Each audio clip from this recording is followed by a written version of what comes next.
এই সূরাটা অনেক ফজিলতপূর্ণ সূরা।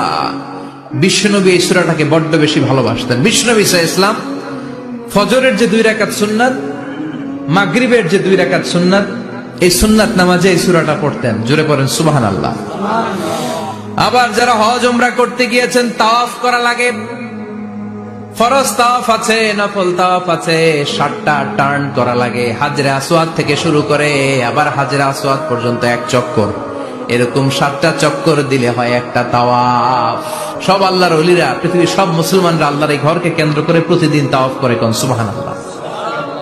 এবং তাওয়াফের এই ইবাদতটা পৃথিবীর শুধু ওই এক জায়গায় করা যায়। নামাজ পৃথিবীর সব জায়গায় পড়া যায়, ঠিক কিনা? মসজিদুল হারামেও পড়া যায়, বাংলাদেশেও পড়া যায়। জিকির আল্লাহর ঘরেও করা যায়, এখানেও করা যায়। দান ওখানেও করা যায়, এখানেও করা যায়। কিন্তু তাওয়াফের মতো ইবাদত, এটা কি সব জায়গায় করা যায়? নাগাইশে তাওয়াফ করতে পারবেন? সিঙ্গাপুরে পারবেন?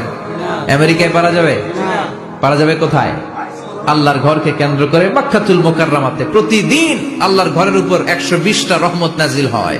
সিদ্দিন আলী তাইফিন, তার মধ্যে থেকে 60টা রহমত হচ্ছে যারা আল্লাহর ঘরকে তাওয়াফ করে তাদের জন্য। আরবাঈন লিল মুসাল্লিন, 40টা হচ্ছে যারা আল্লাহর ঘরের সামনে নামাজ পড়ে তাদের জন্য। 40 আর 60 মিলে 100, বাকি রইল কয়টা?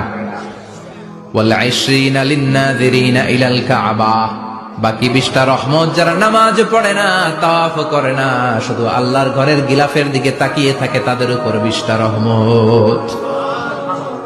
বিষ্ণু ঈসা ইসলাম তাওয়াফ করার পরে 2 রাকাত নামাজ পড়তে হয়। এই 2 রাকাত নামাজের দ্বিতীয় রাকাতে সূরাতুল ইখলাস পড়তেন, প্রথম রাকাতে পড়তেন সূরাতুল কাফিরুন। তাওয়াফের সালাতে প্রথম রাকাতে কোন সূরা? সূরাতুল কাফিরুন। দ্বিতীয় রাকাতে সূরাতুল ইখলাস বিশ্বনবী পড়তেন। আবার বিতরের সালাতের শেষ রাকাতে বিশ্বনবী পড়তেন সূরাতুল ইখলাস। বিতরের সালাত পড়বেন কয় রাকাত? প্রথমে 2 রাকাত, তারপরে সালাম ফিরিয়ে আবার 1 রাকাত। এইটা সবচেয়ে সহি পদ্ধতি। আবার মাঝে মাঝে বিশ্বনবী 3 রাকাত একসাথে পড়তেন, বসতেন শুধু শেষ বৈঠকে, এটাও ঠিক আছে। আবার আমরা যেটা পড়ি বাংলাদেশে, এটারও দলিল আছে, তবে আম দলিল, এটার খাস দলিল নাই, স্পেসিফিক দলিল নাই। বিষ্ণু বলেছেন তোমরা বিতরের নামাজকে মাগরিবের নামাজ থেকে আলাদা করে পড়ো। আমরা সেটাও করি, কারণ মাগরিবের নামাজে আমরা 3 রাকাতের পরে এরকম আল্লাহু আকবার বলে হাত উঠাই, তা আলাদা হয়েছে না?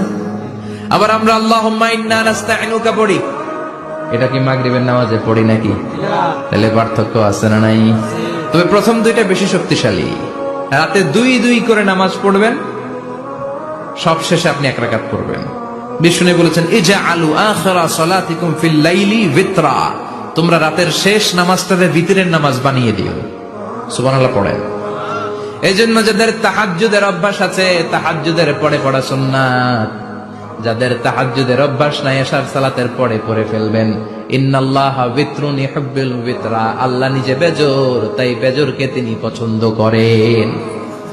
এজন্য দিনের নামাজ, রাতের নামাজ সবই বেজোর।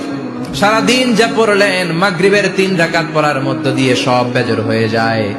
আবার রাতে 4 রাকাত, 2 রাকাত করে যত নামাজ পড়লেন, শেষে 1 রাকাত বেতের দিয়ে বা 3 রাকাত বেতের দিয়ে সব বেজোর হয়ে যায়। এই 3 রাকাত বেতরের নামাজের সর্বশেষ রাকাতে বিশ্বনবী এই ছোট্ট সূরাটা পড়তেন। সুবহানাল্লাহ পড়বেন না? এই আমলগুলো করতে মনে থাকবে সবার।